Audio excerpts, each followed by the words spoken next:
عزیزان محترم،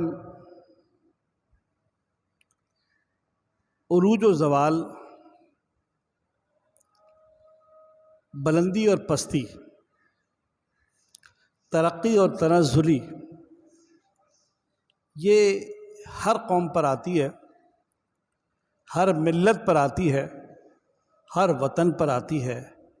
ہر فرد پر آتی ہے۔ ایسا ممکن نہیں ہے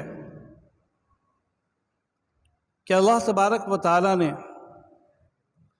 اس کائنات میں کسی کو پستی میں گرفتار کیا ہو تو وہ صرف اس لیے کہ وہ قوم ترقی یافتہ ہوگی؟ نہیں، بلکہ پستی میں گرفتاری، تنزلی صرف اور صرف ان کے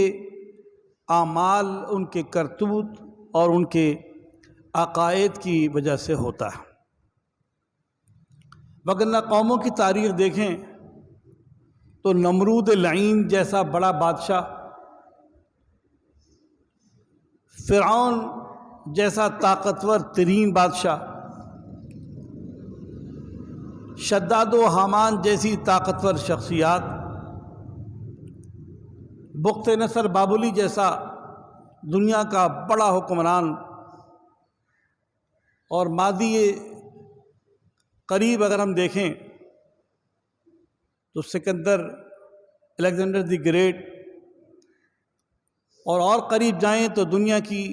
دو سپر پاور طاقتیں USSR اور امریکہ USA، اور اس سے قبل اسلام کی تاریخ کی عظیم ترین خلافت راشدہ، بنو امیہ کا دور حکومت، بنو عباس کا دور خلافت، اور پھر دیگر سلاطین جن میں سلاطین ترک، سلاجقہ، خوارزم، غزنوی اور غوری، اور ہمارے ہندوستان پاکستان میں مغل، اور پوری دنیا میں سلطنت عثمان، ایک ایسی طاقتور ترین نشانیاں تھیں اور ہیں کہ جو اسلام کے عروج اور کسی حد تک اس کے زوال کی نشانی کے طور پر یاد رکھی جاتی ہیں۔ میرا موضوع گزشتہ موضوعات سے منسلک کہ آخر وجہ کیا بنتی ہے، کیا بنی ہے کہ جس کے سبب ہم کہ کبھی عروج کی بلندیوں کو چھوتے تھے، ہماری پرواز آسمان کی بلندی پر ہوا کرتی تھی، اور آج ہم پستی کی اتھاہ گہرائیوں میں، گھاٹیوں میں ڈوبے پڑے ہوئے ہیں۔ تو آپ نے چند وجوہات کو جانا، ان میں عصبیت جاہلیہ، اس کے اندر لسانیت، اور تیسری جو میری نظر میں جو خطرناک ترین شے ہے وہ جو چیز ہے وہ آج میں آپ کی خدمت میں عرض کرتا ہوں، اور وہ ہے کہ ہم نے جب کبھی اقتدار اہل کے قابل کے سپرد کیا، عادل کے سپرد کیا، ہم ترقی کی منزلیں طے کرتے رہے، اور جب کبھی ہمارا اقتدار ان کے ہاتھوں میں رہا، چلا گیا ان کے ہاتھوں میں، جو نااہل تھے،